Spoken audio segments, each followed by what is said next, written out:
Olá para você que está acompanhando o Saba Vlog.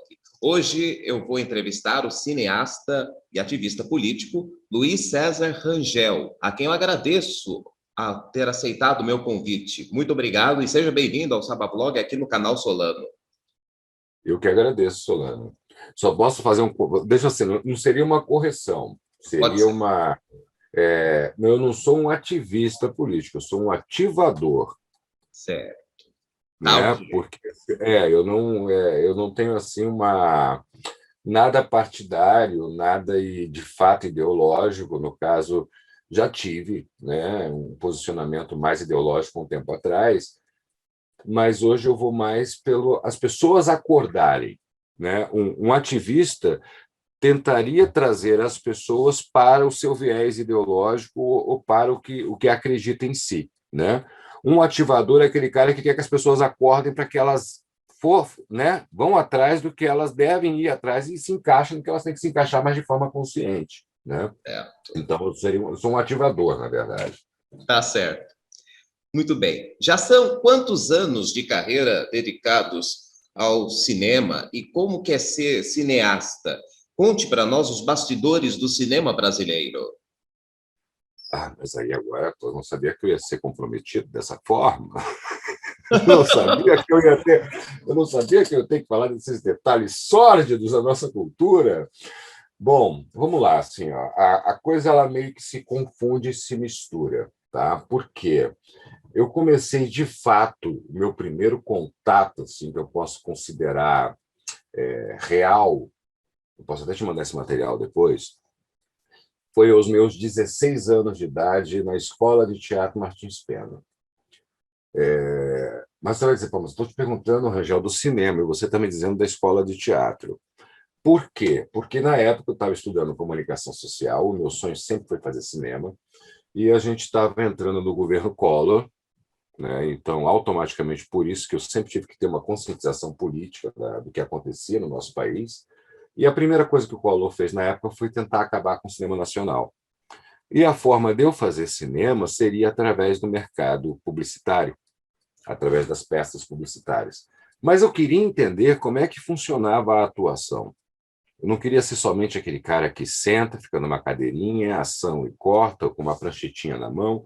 Eu queria entender como é que era o processo. Então, ali, com 16 anos de idade, no Martins Pena, que eu comecei a estudar como ator, mas já pensando futuramente nas telas, né?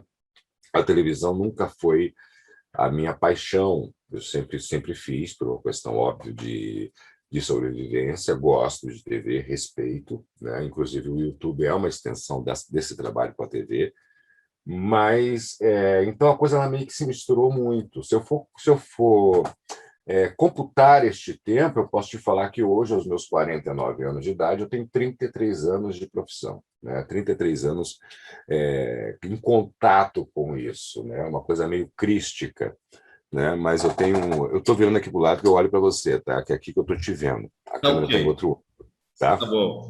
Assim, é uma coisa meio crística, assim, né? Então, eu tenho 33 anos e de contato com essa vida.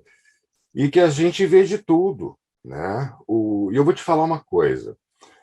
A arte no Brasil, a cultura e o entretenimento são três coisas completamente independentes que às vezes se juntam e o público, o grande público, intencionalmente por parte de quem divulga ou não, acaba confundindo isso e muitas vezes a gente é demonizado, né? Você está pegando dinheiro público para fazer um show. Não, em primeiro lugar, ninguém pega dinheiro público. Você faz um projeto com uma lei de incentivo. Essa lei de incentivo, para ser aprovada, não é fácil, e caso ela seja aprovada, para você conseguir captar com empresas diretamente no departamento de marketing, é mais difícil ainda. Então, tem muita gente aí que está com o projeto aprovado, o projeto já está vencendo, porque ele tem um prazo de validade, e não captou um único centavo com nenhuma empresa. Então, o que é dito nas bolhas de internet sobre a Lei Rouanet, sobre editais, é uma desinformação que, no meu ponto de vista, chega a ser criminosa, né? Tirou dinheiro da saúde, tirou dinheiro da educação, nada disso é verdade. Até porque esse dinheiro ele retorna em 40% cada centavo que é retirado. Então, enfim. Então, assim, Mas quando eu vejo tudo isso, eu vejo que a grande culpa, e foi por isso que muitas vezes eu assumi um posicionamento direitista na política, e fui um dos maiores críticos de gestões passadas, a grande culpa, na verdade, é do meio artístico, por N fatores. O pessoal que muitas vezes se consagra e não está nem aí, o que vale para o cara é posar nas férias dele na Grécia, na capa da Caras. Ele não está olhando para a profissão, não está olhando para a sua categoria, não está olhando para a sua classe, para os seus colegas, como alguém que se preocupa que vai haver um amanhã, né? Então, por um lado, esses colegas. Por outro lado, pequenos grupos que se fecham completamente e não abrem espaço para mais ninguém, entendeu? Mérito dos caras construírem seu microimpério, a sua produtora, seja o que for, mas se tornam tão elitistas e soberbos contra o que eles um dia combateram, e uma grande gama de pessoas que querem entrar no meio artístico e não entendem, sabe, Solano, que isso é como se fosse um celibato, como se fosse uma religião. Você trabalhar como artista, independente, não estou falando isso porque nós somos latino-americanos e estamos no Brasil. Não estou querendo romantizar, não. Mas toda profissão ela tem uma liturgia, toda profissão ela tem uma filosofia, ela tem um comprometimento, ela tem, né, um porquê dela existir, né? Eu mesmo acabei de ter uma experiência recente agora com uma pessoa que queria fazer um trabalho comigo, já está quase um mês a gente combinando datas, etc. e tal. E quando eu pedi para a pessoa assistir um filme de referência, a pessoa, não, esse tipo de filme eu não gosto de ver porque tem sangue. Eu falo, pô, peraí, eu não estou perguntando o que você gosta de assistir como público. Se você quer estar na tela, você tem que entender as linguagens de trabalhos que existem, até para que futuramente você possa querer, como profissional, gostar ou não, aceitar a proposta ou não. Se a gente vai desenvolver um trabalho, que a gente vai fazer vários exercícios, é aquela velha história. Eu cursei até o segundo ano de Direito. Gente, eu odiava a cadeira de economia, porque eu não queria ser economista. Eu queria ser bacharel em Direito, mas eu era obrigado a cursar a economia. Entende? Então, assim, e por outro lado, você vê essas pessoas que saem falando mal, porque elas não chegam a lugar nenhum, atribuindo golpes, atribuindo, porque o meio artístico é isso, porque o meio artístico é aquilo outro, como tem uma, se diz, ex-atriz no próprio YouTube, não vou citar o nome por uma questão de respeito ao teu canal, em respeito humano a nós mesmos, mas tem uma atriz aí que foi casada com um diretor já falecido, que ela senta a lenha, e quando você vai ver, ela é uma dessas pessoas que nunca chegou a lugar nenhum por não entender como a profissão funciona. Então, você tem aqueles que não estendem a mão, não se solidificam num movimento para fortalecer a profissão. Você tem aqueles que, quando conseguem, se fecham completamente, nem pelo glamour, mas, né? Porque agora isso aqui é uma empresa, porque agora isso aqui é business, porque agora isso aqui é assim, quem quiser que corra atrás.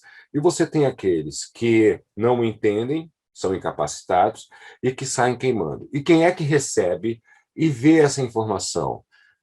A mesma pessoa que deveria consumir o que é produzido, o público. Então, o público, muitas vezes, no seu julgamento e demonização contra nós artistas, ele não está errado, porque ele fica confuso. Poxa, eu gosto desse cara, mas ao mesmo tempo, o que está acontecendo? Aí o que acontece? Nessa lacuna, você vai ter os aproveitadores que surfam na onda, que é a galera que é candidata a política, que é aquele deputado que senta a lenha, que é aquele senador que senta a lenha, né? Porque temos que acabar com esta mamata, como se tivesse mamata, quer dizer, o cara cria todo um discurso e acaba com isso. E produzir cinema no Brasil, cara, aí a gente teria que fazer um podcast só para isso, porque o nosso cinema é um cinema muito particular. né? É que eu costumo dizer assim, ó, não existe cinema brasileiro, existe cinema feito no Brasil. Porque se você pegar um filme paulista, ele não tem nada a ver com o filme carioca, ele não tem nada a ver com o filme baiano, que, por sua vez, o baiano não tem nada a ver com o cinema pernambucano, e o pernambucano não tem nada a ver com o cinema gaúcho. Você tem um cinema, porque nós temos Brasis. Então, você tem um cinema feito no Brasil que cada região tem seu DNA, cada região tem a sua proposta, cada região tem a sua. É como se fosse nossa própria música. A música brasileira. Não, você tem música feita no Brasil. Você vai da bossa nova ao arrocha, né? Então, o quê? Você tem que tudo isso vai de acordo com a cultura, com o aprendizado, com a sensibilidade de cada região, né? Que é muito rica. Ah, mas qual é o melhor cinema? Não, para mim não existe o melhor. Eu já vi filmes paulistas maravilhosos, já vi filmes cariocas geniais, eu já vi filmes maranhenses que eu não esperava e que fala, caramba, gente, por que isso não foi feito antes? Entende? Então você tem uma cultura como a nossa cultura, que é uma cultura riquíssima e que, ao mesmo tempo, ela acaba se perdendo pela dificuldade que é da produção. Então, para a gente falar de cinema brasileiro, a gente tem que entender todo o nosso processo histórico. A gente tem que saber, que muitas vezes não sabe, que o Brasil já foi o terceiro produtor de cinema no mundo. A gente tem que entender que a gente teve nomes que foram jogados para o mundo e fizeram sucesso, como Carmen Miranda, entendeu? Que apesar de ser portuguesa, mas foi vendida para o mundo como brasileira. Nós tivemos o próprio Pixinguinha, a gente teve. é, Ai, me fugiu, daqui a pouco ele me lembra. Maestros, Villa-Lobos, que fizeram trilhas para Hollywood. Então, quer dizer assim, a gente já teve o nosso momento, né, de internacionalização do nosso cinema. Só que naquela época não era muito diferente. O artista, quando ia para fora, ele era demonizado. Tanto que a Carmen Miranda chegou a fazer uma música, disseram que eu voltei americanizada. Você pega, por exemplo, hoje um Rodrigo Santoro, que está bombando internacionalmente, ao invés de ser motivo de orgulho, não. Tudo que alguém puder criticar numa participação dele num filme, o cara vai procurar alguma coisa para criticar, ao invés de falar, nossa, o nosso ator está na indústria, Alice Braga está na indústria, Wagner Moura está na indústria. Não. O pessoal tenta. Então, quer dizer assim, nós temos um problema de aceitação muito grande, que quando a gente consegue chegar ao sucesso e as nossas melhores obras no cinema, no sentido de indústria, nós mesmos nos renegamos. Então, assim, fazer cinema no Brasil é uma coisa difícil, tanto pelo processo de produção em si, a questão de custo. Nós queremos fazer um cinema com cara de Hollywood, mas com um orçamento de cinema europeu, ou seja, duas coisas completamente compatíveis, mas a gente consegue. Quando a gente consegue realizar, nós somos rejeitados. Ah, mas filme brasileiro só fala de Nordeste, favela, o romance. Gente, mas é a vida real. Filme americano só fala de gangue, gangster, terrorista. Filme europeu só fala de depressão, entendeu? Cada povo retrata, né, de forma. Por que a gente aceita o cara cortando cabeça com uma serra elétrica no filme dos outros, e quando você chega aqui e faz um filme mostrando o Nordeste, nossa, é horrível, e o cara serrando todo mundo com uma serra não é? Por que Pois a é. gente aceita? Por que a gente aceita um cara no Bronx, um tira de Nova York, matando toda uma gangue fuzilada, e quando você chega aqui no Cidade de Deus, nossa, que horror! Por que isso? Os bandidos deles são melhores do que os nossos? Pois O é. sangue deles, o sangue deles é mais bonito que o nosso. Entende? Então, quer dizer assim, ao mesmo tempo uma incoerência, né? Que infelizmente, aí vem a contrapartida, né? Sim. Tudo na vida tende ao equilíbrio, que felizmente o cinema brasileiro ele é de uma aceitação brasileiro, estou usando o termo que eu sou contra, mas o cinema feito no Brasil ele é um cinema de aceitação internacional em qualquer país. A gente pode não conseguir aqui, mas sempre foi assim. Quando vai para um festival internacional, os caras aplaudem de pé, né? E é isso que alimenta ainda.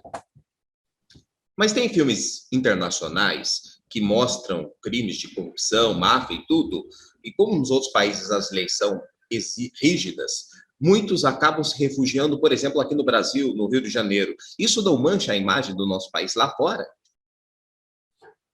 Quem manda a gente não tomar vergonha na cara?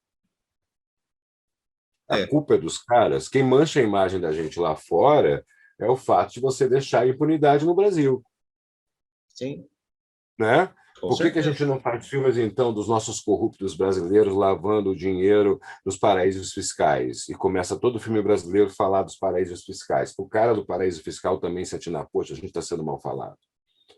Pois é. Entendeu? Agora, é a gente querer culpar o crítico pelas nossas falhas, né? Ao mesmo tempo, o cara quer vir para. Todo cara chega ali com uma mala de dinheiro, I go to Rio. Para onde vai? Brasil, Rio. Então, e pior de tudo, Rio, para minha terra. Tá? Hoje, agora, eu estou no Rio Grande do Sul, em Gramado, mas sempre para o Rio de Janeiro. O cara está sempre indo no Rio de Janeiro. O cara está ali sempre no Rio de Janeiro. Mas por que isso? Quem manda? Quem manda a gente internacionalmente ter agora o absurdo que aconteceu há meses atrás com o rapaz no quiosque na Barra da Tijuca, com o rapaz do Congo. Uhum. Quem manda nós termos essa nossa imagem manchada, interna e internacionalmente? A culpa é dos caras falarem da nossa corrupção ou a culpa é nós termos a corrupção e a impunidade? Uhum. O cinema é para isso, Solano. O cinema ele serve para, antes de tudo, a primeira proposta do cinema, entretenimento. Um filme é feito para te distrair. Ponto. Se ele conseguir esse objetivo, ele já tá perfeito. Dentro do te distrair, você pode ter a proposta de conscientização, de crítica, de registro, de denúncia, ou de nada. Eu adoro um bom filme ruim. Eu gosto de assistir um Homem-Aranha. Eu gosto de um bom filme ruim. O filme não me traz nada, mas eu vi um show pirotécnico, distrair, rir, achei graça. Então, um filme é para isso. Então, a gente não pode criticar um filme que traz um sacode, acorda, olha aí, ó, tá vendo? O Brasil para o mundo inteiro é o país da corrupção. Vamos mudar isso. Vamos começar a mudar isso. Vamos fazer filme. A gente não faz no YouTube vídeo resposta? Sim. Por que a gente caberia ao país, que isso é uma coisa que ninguém fala, caberia a nossa nação, a nossa cultura, que não existe através de fomento governamental e nem conscientização das empresas, rebater isso com apoio a obras que pudessem responder. Seria simples. Então, o que acontece? Você tem um cinema americano, Hollywood é a indústria. Cara, Hollywood recebe um incentivo fiscal violentíssimo, porque graças ao cinema americano, os Estados Unidos é internacionalmente o que ele é. Senão ninguém saberia. Você sabe onde é que é o Havaí por causa dos filmes. Você sabe como é que é Nova York por causa dos filmes. Você sabe como é que é Chicago, como é que é toda a história americana, como é que foi o Western, tudo, por causa dos filmes. A gente não vende a nossa história para o mundo porque a gente não apoia o cinema como peça internacional de publicidade. Então, se nós fizéssemos um cinema no Brasil, que o policial brasileiro prendesse, que o juiz brasileiro fizesse um julgamento, quantos filmes de julgamento americano você já viu? Tem até série, Lei e Ordem. Qual é a série que a gente tem no Brasil de julgamento? Tirando aquela tentativa do Padilha com um mecanismo que ele fez, que não chega a ser de julgamento, mostrando uma investigação, né? Que ele fez para o Netflix. Então, enfim, a gente não tem isso. Então é muito fácil. Olha, estão falando mal da gente. Tá, mas em primeiro lugar, você está dando motivo para não falar mal? Não. Segundo lugar, você está respondendo? Também não. Então, em terceiro lugar, aguenta e fica quieto. Tá certo. Uma pergunta que eu quero que você responda no final da entrevista, até para pensar, indicar um nome de um bom filme, uma boa minissérie, uma novela brasileira, que foram as melhores que você assistiu na sua vida, certo? Sim. E Eu já tenho a agora, resposta. tá certo. Mas deixa Ok. para o final. Em 2018, você estava no PMN e você foi candidato a deputado, que era o partido da época da Valéria Monteiro. Inclusive, eu assisti a entrevista que você fez com ela em janeiro do ano passado e eu gostei bastante. Se ela Obrigado. tivesse conseguido concorrer à presidência, ela teria, na sua opinião, chegado longe? E era deputado federal ou estadual que você se candidatou? As primeiras são duas coisas bem curiosas no que você colocou aí, né? Uhum. Primeiro, eu fui candidato a deputado federal, né? Eu não ia ser candidato, não. Foi uma coisa que aconteceu pelas circunstâncias, pelo momento, né? Por uma cobrança de seguidores e por uma coisa muito particular que aconteceu dentro do partido, né? Que aí já começa a corrupção do nosso povo. Mas depois eu respondo a minha parte. Primeiro eu vou responder da Valéria. Certo. Eu acho que qualquer um que conseguisse ter sido eleito, tirando este ser que nós temos atualmente ocupando a cadeira, teria sido melhor, penso eu, tá? Desculpa se eu estou machucando o coração de alguém dizendo isso, né? Até porque eu estou falando isso no teu espaço, não no meu, então eu tenho que tomar muito cuidado, né? Não é o teu posicionamento, é a minha posição como teu entrevistado, né? Deixar bem claro que o canal Solano não tem nada a ver com as minhas declarações. Mas eu, particularmente, acredito que a Valéria, qualquer outro que tivesse ter sido eleito, teria feito melhor do que o nosso atual gestor. Não foi essa a pergunta que você me fez. Você não fez caso ela tivesse sido eleita. Você me fez se ela conseguiria ter chegado a algum lugar. Isso. Se o partido realmente fosse um partido sério, se o partido realmente fosse um partido orgânico, se o partido fizesse jus ao fundo eleitoral e à própria cláusula de cotas que foi criada para mulheres, a Valéria teria ido longe, sim, e não te duvido que ela pudesse ter tido chance. Porque ela é uma mulher inteligente, ela é uma mulher com uma visão de mundo muito esclarecida, ela é uma pessoa que tem uma bagagem, né, tanto crítica quanto de experiência. E eu acho, sabe, que se o partido tivesse feito o que ele deveria ter feito como partido, ela teria ido longe, sim. A questão de ser eleito ou não, né, o que definiu essa eleição foi uma facada. Sim. Não foi a questão do candidato ser bom ou não, né?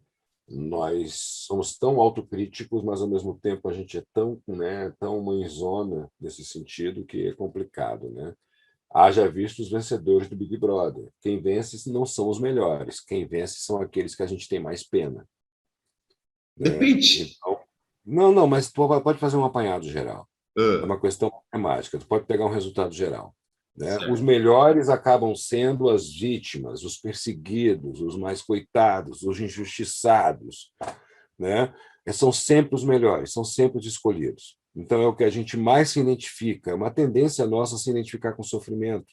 Isso aí é normal, é natural nosso, né? Então, quando a gente vê um cara sangrando ali com a mão na barriga, gritando, né? Enfim, a eleição foi definida naquele dia, né? Mas por que, né, que eu estou falando isso da Valéria e por que eu disse isso do PMN? Eu tenho um grande amigo aqui no Rio Grande do Sul, do movimento negro, que é o Flávio de Souza, de Pelotas, e que, quando eu fui vítima de crime de racismo aqui no Rio Grande do Sul, foi o cara que mais me auxiliou. Ele foi um cara que me arrumou advogado, porque, por incrível que pareça, você chega numa delegacia para dizer que você foi vítima de crime de racismo ou de injúria racial, os caras perguntam o que você fez, entendeu? Como se Entendi. fosse justificável, sabe? Então, foi a pessoa que, de forma incondicional, não me conhecia ainda, nós ficamos amigos neste episódio. Certo. Não me conhecia, me procurou, comprou minha causa e arrumou advogado, minha assistência, e a gente ficou muito amigo, muito próximo. Então, eu sempre auxiliei muito nas campanhas políticas que ele foi candidato, de forma incondicional, sem ganhar um centavo. E um belo dia ele chegou para mim e falou assim: Rangel, a gente está querendo fortalecer o PMN no Rio Grande do Sul e a gente precisa de filiados ao partido, porque vai acabar a cláusula de barreira, o partido está pequeno, se bobear assim, a legenda vai ser extinta, a gente precisa de integrantes do partido. Você faz a sua ficha para dar essa força? Eu falei, depende, qual é a filosofia do partido? Eu fui ver a história do PMN, a questão de ser um partido voltado para o centro, para a moderação, aquela coisa toda. Eu falei, não, beleza, eu vou entrar no partido. No que eu estava afiliado no partido, alguém do partido entrou em contato comigo querendo comprar a candidatura que eu ainda não tinha. Como assim? Chegando para mim, achando que pelo fato de eu ser um diretor de cinema conhecido no país, achando que pelo fato de eu ser artista e ter entrado no partido, eu quisesse ser candidato a deputado federal, que depois, posteriormente, eu fui. Então, essa pessoa chegou para mim e falou assim: olha, eu represento a presidente do partido, Então, para que você não concorra a candidato federal, a gente te dá todo o suporte para você ser candidato a deputado estadual. Inclusive, nós podemos marcar uma reunião e, além de bancar a sua campanha como deputado estadual, a gente pode também conversar em alguma coisa mais, caso você precise de alguma ajuda. Aí eu, como assim? Ah, sei lá, de repente você tem algum projeto que precisa de um patrocínio, a presidente do partido ela tem posses. Eu falei, cara, eu não acredito que eu estou ouvindo isso. Aí eu falei, não, meu querido, agora, já que eu estou filiado ao partido e a lei me garante isso, eu quero uma legenda, eu vou concorrer a deputado federal. Certo. Né? Se eu Certo. tenho que combater isso de alguma forma, não, não, mas pensa bem, pensa melhor. Eu falei assim, eu não quero pensar. Resumindo, a presidente desse partido, inclusive ela perdeu agora a ação para uma outra candidata, ela vai ter que pagar uma indenização, ela se adonou do Fundo Mulher, ela se adonou do Fundo Partidário, ela boicotou todo e qualquer candidato, que não, muitos candidatos a deputado estadual, a federal, abriram a mão da candidatura a deputado federal para serem deputado estadual, para ter material de campanha e tentar fazer cabo eleitoral para ela. A mulher, rapaz, terrível. Eu fiz boletim de ocorrência na época e tudo, não sei o quê. Então, o PMN, só se ele mudou, ele acabou eu acordando dentro dele como um partido de aluguel, entendeu? Então, assim, eu acabei virando candidato de fato por causa disso. Eu não ia me candidatar. Eu tinha entrado no partido, me filiei ao partido, porque é um direito meu cívico. Eu acho que todo brasileiro tinha que ser filiado a um partido, como eu já tinha sido filiado a partidos anteriormente. Já fui filiado ao Partido Progressista, já foi minha primeira filiação, aí depois eu vi que eu estava no lugar errado. Me filiei ao Partido Verde, né? E depois do Partido Verde eu me filiei ao PMN, né? E hoje não estou mais. Já pedi meu desvínculo e não estou filiado a nenhum partido atualmente, né? Então, assim, eu acabei concorrendo porque foi um absurdo. E essa mulher querendo ser deputada federal. Imagina essa pessoa, graças a Deus ela não foi eleita. Imagina essa pessoa hoje no Congresso. O que ela não estaria fazendo em troca de emendas parlamentares? O que ela não estaria fazendo com a verba de gabinete? O que ela não estaria fazendo com o poder na mão? Se ela, como uma cidadã comum, só porque presidia um partido e porque tinha algumas posses na vida dela, né, ela já se achava neste poder de compra de pessoas, tu imagina o que ela não faria com o Estado nas costas. Entendeu? Entendi. Então, foi uma situação, levei a denúncia ao presidente do partido, ao Massarolo, que foi o mesmo que tratou a Valéria como tratou, que era um cara que, a princípio, deveria ser diferente, porque é professor, não sei o quê. Nada, o cara, sabe? Ainda trocaram meu número de legenda. Uma semana antes da campanha, eu gravei todo o material de rádio e TV com um número, que era 3366. Aí, depois de todo o material gravado, trocaram para 3355. Ou seja, todo o material que foi para televisão e para rádio, não, as pessoas que votaram, o candidato não existia. Então, quer dizer, eu tive uma campanha sabotada e eu tenho que aturar hoje uma cambada de imbecil. Ah, é só tantos votos. Só assim, as pessoas que estavam próximas de mim e Hum. que souberam que a legenda foi trocada, porque o público me via na televisão, quando chegava na urna, o número não entrava. Nossa.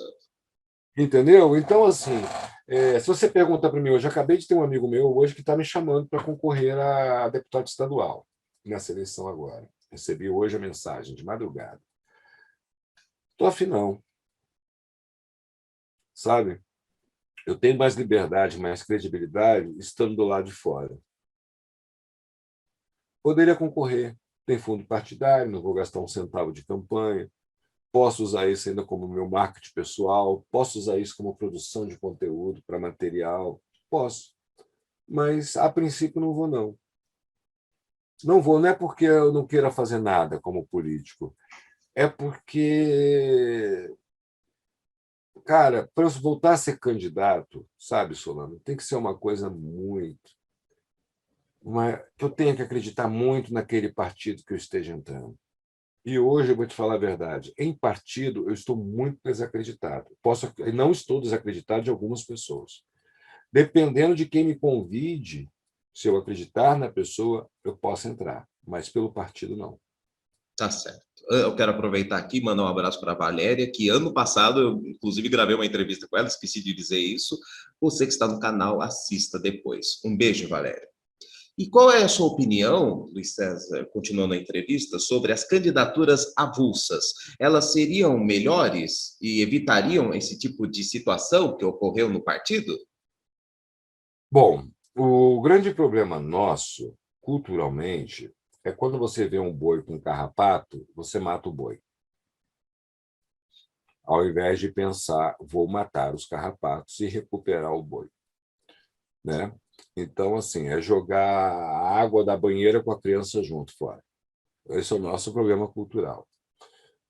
Partidos são de uma importância, tecnicamente, teoricamente falando, são de uma importância ímpar, porque são agremiações que você unifica pessoas que possuem o mesmo viés de pensamento e afinidades, e ali você tem a representatividade de vários níveis da sociedade. Uhum. Esse é o princípio básico de formação dos partidos. Tá? Se você começa a permitir candidatura avulsa no Brasil, você vai ter verdadeiros francos atiradores e oportunistas. Você não vai ter agremiações que terão regras, estatutos que possam colocar limites. Então, eu sou totalmente contra as candidaturas avulsas. Ponto. Tá? Mas você vai me dizer, mas Rangel, é tão complicado o partido no Brasil, né? A gente tem uma quantidade imensa de partidos no Brasil. Então, você não está sendo, de repente, contraditório, dizendo que tem que continuar a zorra que está? Não. O que eu acho é que você criou um número de partidos imenso e que você teria que fazer aí uma reforma, né, constitucional em relação a isso e unificar partidos que são a mesma coisa, mas que possuem siglas diferentes, né? Não é porque todos os partidos são de esquerda, eles são iguais, você tem vieses diferentes dentro da esquerda, né? Até porque dentro de próprios partidos de esquerda você tem alas de oposição, por exemplo, dentro do próprio Partido dos Trabalhadores você tem a ala direitista, você tem uma ala de direita dentro do Partido dos Trabalhadores. Então, quer dizer, todo partido ele já tem por si seus conflitos e confrontos internos. Então, eu acho que você deveria fazer uma unificação. E outra coisa que é surreal, isso sim, isso é tirar dinheiro da saúde, isso é tirar dinheiro da educação, isso é tirar dinheiro da segurança. Fundo partidário. Que antigamente você tivesse campanhas bilionárias, porque era horário de televisão, era produção, beleza. Hoje não, meu camarada. Hoje, com R$ 200, R$ 1.000, você faz um impulsionamento para milhões de pessoas no Facebook, no YouTube. Então, você não precisa ter quase mais de 5 bilhões de reais em fundo partidário. É muito dinheiro. É muito aposentado que não recebe reajuste da aposentadoria.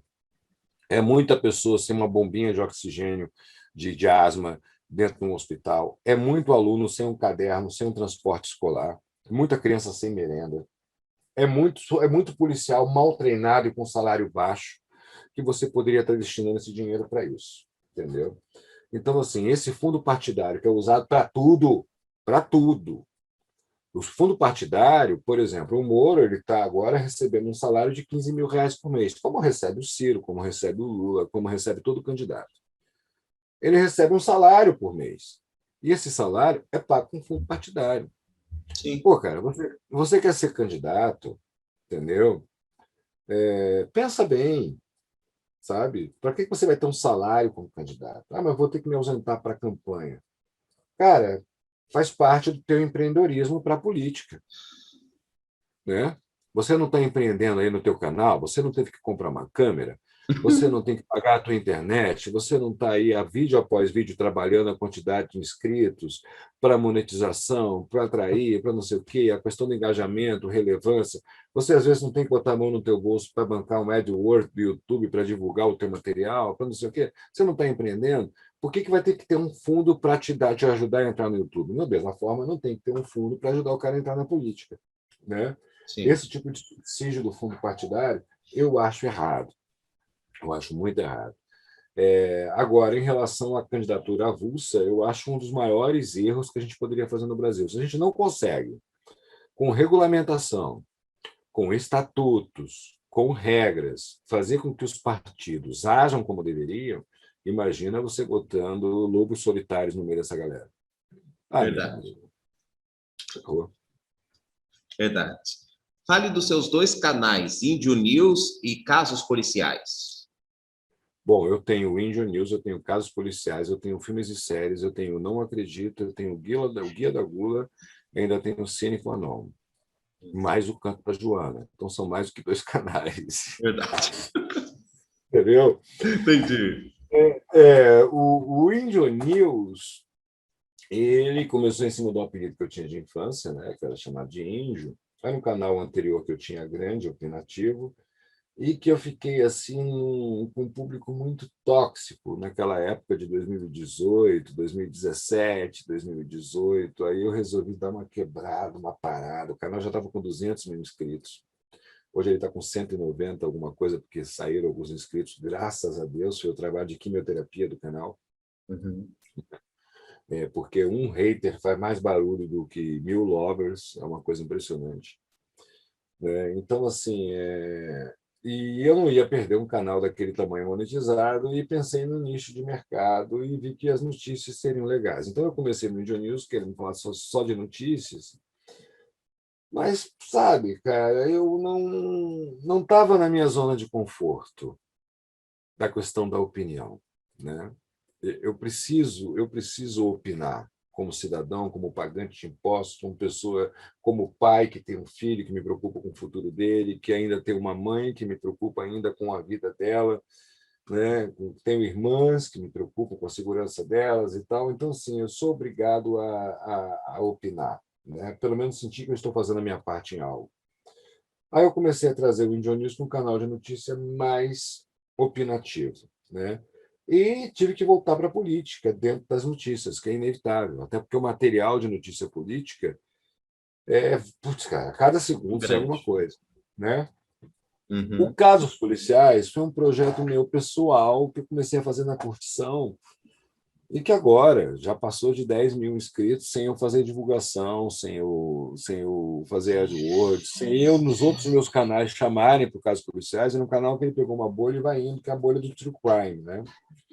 E ali eu faço material, mas para a minha curtição mesmo, para uma proposta minha, para um assunto que eu gosto, que eu curto, e ele vai indo, né? Não é um canal assim que eu vejo como um negócio, não. É um canal que eu faço o que eu gosto. Tanto que eu digo assim, ó, não é para ganhar nota, né? Eu faço o que eu gosto. E, felizmente, tem agradado um público bem fiel, um público que acompanha, né, religiosamente as postagens e cresce a cada dia. Vieram agregados através desse canal pessoas valiosíssimas, como a Carol e o esposo dela, que são jornalistas, né? Tem mais um agora que vai entrar como parceiro, que é o investigador de São Paulo. Tive contatos maravilhosos como promotor do Ministério Público do Rio de Janeiro, do caso Henri Borel. Então, quer dizer assim, você vai fazendo um network de pessoas de forma não intencional, que é esse network que realmente vale, porque ele não é criado por interesse, né? O filmes e séries ali, quando eu estou com uma ideia na cabeça e tal de fazer um filme, um vídeo sobre um filme que eu assisti, também é meu espaço ali que eu uso para falar de cinema de uma forma descompromissada. E uso também para entrevistar alguns colegas. Ali eu já entrevistei Lobão, já entrevistei a Daisy Nunes, né? No Filmes e Séries. Entrevistei agora o Erlanes Duarte, que é um cineasta do Maranhão, um cara incrível, gente boníssima, que está bombando. Fez um filme agora, o último dele, com o Dedé Santana, ex-Trapalhão. Né? O Guia da Gula é onde eu tenho um personagem que eu zoo muito, a questão de culinária. Então, quer dizer assim, um cara extremamente tosco, um personagem que eu faço, aí já é o meu trabalho como ator, que às vezes eu estou a fim de brincar, de desopilar, Sim. de exercitar. Então, eu uso para fazer esse personagem no Guia da Gula. Né? O TV Cine Qua Non, a proposta dele é só para lives, né? E juntar o conteúdo de todos os outros canais. O Canto da Joana é um canal de crônicas da autora Joana d'Arc, que eu tenho o prazer de fazer a narração e a montagem dos vídeos. E tem o Nas Coxas, que eu acabei não falando, que é o canal de humor, Hum. entendeu? Que esse é um Entendi. Preciso projeto. conhecer. Que esse, depois eu te mando o link, que esse é um projeto que está mais em stand-by, porque quando ele estava começando a decolar, veio a pandemia, aí começou o problema de produção, juntar elenco, externa, né, medidas de não aglomeração, máscara e tudo. Aí o projeto dele estancou, voltou para estaca zero de novo, porque surgiu a pandemia, mas ele estava começando a decolar, mas ele vai ser retomado assim que possível, né? Ok.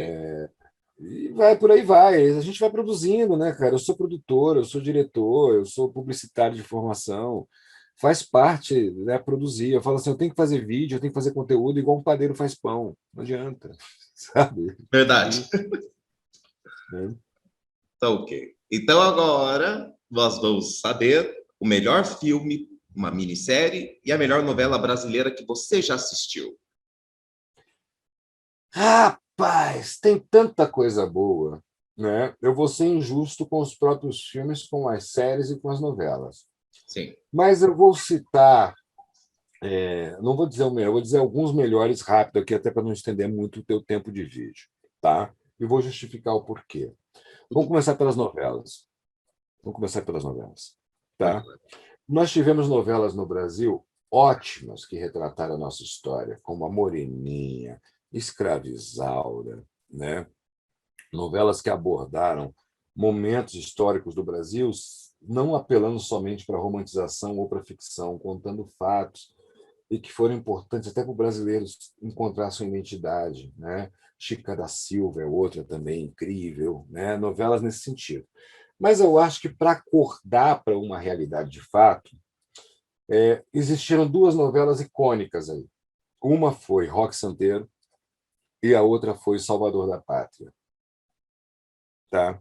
Então, assim, para mim, as duas dividem o ranking de melhores, porque trouxeram assuntos que mostram exatamente como funciona a nossa política, como o povo muitas vezes é manipulado, como um político é criado como um personagem para convencer, como muitas vezes a fé, como o Roque Santeiro mostra, a fé é utilizada, a religião é utilizada como objeto de manipulação das massas para escolher prefeitos, governadores e afins. Então são novelas muito críticas e que para mim elas são as melhores por causa na época que a Globo se preocupava em fazer novela consciente. Hoje a novela ela pode trazer uma mensagem, ela pode trazer uma bandeira, mas não é uma coisa que acorde a massa de fato, né? Então, para mim, Roque Santeiro e Salvador da Pátria são duas novelas que trazem à tona esse debate. Depois você tem aí Rei do Gado, essas novelas mais rurais, são as novelas que de fato mostram o Brasil como ele é, né? Série, série. Eu acho, e vou explicar o porquê, a Casa de Papel icônica Hum, nesse sentido. E ali é que mostra a questão, por que que eu acho a Casa do Papel icônica? Em primeiro lugar, aquilo jamais existiria na vida real, uhum. né? O ser humano não acredita e não confia tanto no outro a tal ponto. As coisas ali eles só conseguem chegar até o fim, e mesmo assim com algumas perdas, porque a equipe acredita piamente de forma cega no seu líder. Ninguém ali na hora que é arrancado uma unha, que leva um tiro, que perde uma perna numa explosão, entrega o cara ou acha ele me enganou. Não, eu vou confiar no professor. Então, quer dizer, é utópico aquilo ali. Aí eles só conseguem, apesar de todo o estrago, chegarem até o final, porque haja o que acontecer, eles não perdem a confiança em quem está. Por mais que o cara que esteja na cabeça ali, às vezes ele mesmo não saiba o que vai fazer. Tem hora que está tudo errado, que ele bota a mão e fala, meu Deus, e agora? Mas ele também tem o compromisso de não abandonar aquelas pessoas. Ele vai até o fim, mesmo botando a própria vida em risco. Então, quer dizer, isso de fato na vida real não existe, pelo menos até hoje eu não vi, né? Então, o que faz a Casa de Papel funcionar é esse mútuo de confiança. Ele diz, não, porque era muito fácil para eles fugir e deixa os caras se virar. Não, ele tem o comprometimento de não deixar eles morrerem. E eles têm o comprometimento de não botar o plano para perder, porque vão confiar até o final nele. Mas o Verdade. que eu acho icônico na Casa de Papel? É Hum, o fato da gente estar sempre contra o sistema. sim. Ninguém torce para que eles se deem mal. Porque o roubo deles, na verdade, é uma luta contra o sistema. Eles são ladrões, assumidos, mas eles estão lutando contra o sistema. Então, em momento algum, a gente olha, gente, que absurdo. A série está apoiando a bandidagem. Esse ponto a série, né? Ninguém fala isso. Mas a série está apoiando o roubo, a série está apoiando a ilegalidade, a série está apoiando a corrupção da polícia, a série está apoiando tudo isso, e a gente está ali torcendo pelos caras. Então, eu acho a série icônica nesse sentido da gente fazer uma autoanálise. O quão nós mesmos somos corruptos, o quão nós mesmos somos contra o sistema, o quão nós queremos enriquecer da noite para o dia a ponto de torcer pelos ladrões da Casa da Moeda e do Tesouro Nacional Espanhol. Então, eu acho ela maravilhosa por isso, sabe? Ela joga na cara da gente a nossa hipocrisia. Ela joga na cara da gente a nossa hipocrisia. Aí eu não sei se está aparente para você, o que está desfocado aqui atrás é minha coleção de DVD, que na verdade são as 4 paredes. Tá? Eu tenho 6.500 títulos em DVD. Sim. Fora os meus VHS, que eu converti para alguns DVDs e outros ainda não, e fora filmes em arquivo que não existem lançamento deles no Brasil. Então, existem muitos melhores filmes. A questão é falar do melhor filme ficção, ou do melhor filme romantizado, ou do melhor filme político, do melhor filme comédia. Aí eu ia começar devagar, mas eu vou bater o martelo num só, tá? Que é o Terra de Cegos, no Brasil lançado como Terra de Ninguém, que é com Kiefer Sutherland e... Não, desculpa, o pai, com Donald Sutherland e Ralph Fiennes, que é um filme que mostra um país, é um filme fictício, é uma ficção, um país fictício que não existe, mas ele tem um parecido com V de Vingança em alguns momentos, mas ele mostra, depois eu posso até te mandar o link do trailer para você ver, e ele começa com uma frase incrível. A frase é a seguinte: explodir um carro é terrorismo, derrubar um avião é segurança nacional. Então, ele já traz para o debate essa proporcionalidade de valores quando é o Estado que diz alguma coisa ou o cidadão. E ele é um filme que ele começa assim num país fictício, é tudo fictício, mas um filme que ele tem um governo de extrema direita e que o cara é completamente louco e os intelectuais de esquerda estão presos, etc. Eles conseguem fazer uma revolução e quando os intelectuais de esquerda derrubam a direita e assumem, eles conseguem fazer a mesma coisa, tão ruim e tão pior quanto o pessoal de direita estava fazendo. Então, é um filme que ele traz um debate que seria muito importante, que isso nunca vai acontecer. Que todos os brasileiros pudessem assistir esse filme e entendê-lo. Porque as pessoas acordariam para como a gente está errado seguindo nessa polarização que a gente está seguindo. A gente tem que ter menos partido, no caso de idolatria, e mais povo. A gente tem hoje irmão brigando com irmão. Um brasileiro que paga imposto, que tem conta para pagar, atacando outro brasileiro que paga imposto, tem conta para pagar, porque ele gosta de uma cor de camisa diferente da do outro. Porque ele criou um ídolo de estimação. A gente está brigando hoje por políticos, quando, na verdade, os políticos que estariam que estar brigando pela gente. Então, esse filme Terra de Cegos é um filme que eu acho muito importante nesse sentido. Óbvio que existem outros, né? Óbvio que a gente poderia aqui, pelo amor de Deus, sabe? É muita coisa. É muita coisa que a gente tem no nosso cinema, é muita coisa que a gente tem na obra, e que, infelizmente, só para complementar a série, tem uma série, por exemplo, que é American Horror Story, que eu gosto, tem todas as temporadas, mas que a 8ª temporada dela, ou 7ª, ela não aborda um terror sobrenatural como todos. Ela aborda um terror psicológico. E a série é toda feita nas eleições americanas de Hillary e Trump. Sabe? E aquela série também é uma que, se todos nós tivéssemos assistido em 2017 e tivéssemos entendido, o país não estaria onde ele está agora. Só que, infelizmente, são materiais, sabe, Solano, que têm que ser pagos, porque têm que ser pagos, custa uma fortuna para serem feitos, Sim. e que as pessoas não têm acesso, são em canais ou plataformas. Hoje a gente não fala mais em canal, são plataformas, você assina os serviços de streams. Antigamente você tinha que pegar os pacotes de canais nas operadoras, mas ou em canais ou plataformas de streams que você tem que pagar. E entre botar comida na mesa, gasolina no tanque e pagar uma plataforma de streaming, você acaba indo para as prioridades. E mesmo que você possa pagar o streaming, a tua cabeça está tão cheia que você não consegue parar para assistir um vídeo de longa duração que possa te trazer alguma coisa. Haja visto o sucesso do TikTok. Tá certo. Eu conversei com o Luiz César Rangel, cineasta e ativador político. Eu agradeço muito a sua participação aqui no Sabablog, no canal Solano. Eu que agradeço, Solano. Deus abençoe pelo teu trabalho. O teu profissionalismo, o teu carisma, a tua educação, tu vai longe. Muito obrigado. Muito obrigado. E a você que está em casa também, meu. Muito obrigado. E até o próximo Sabablog, se Deus quiser. Tchau.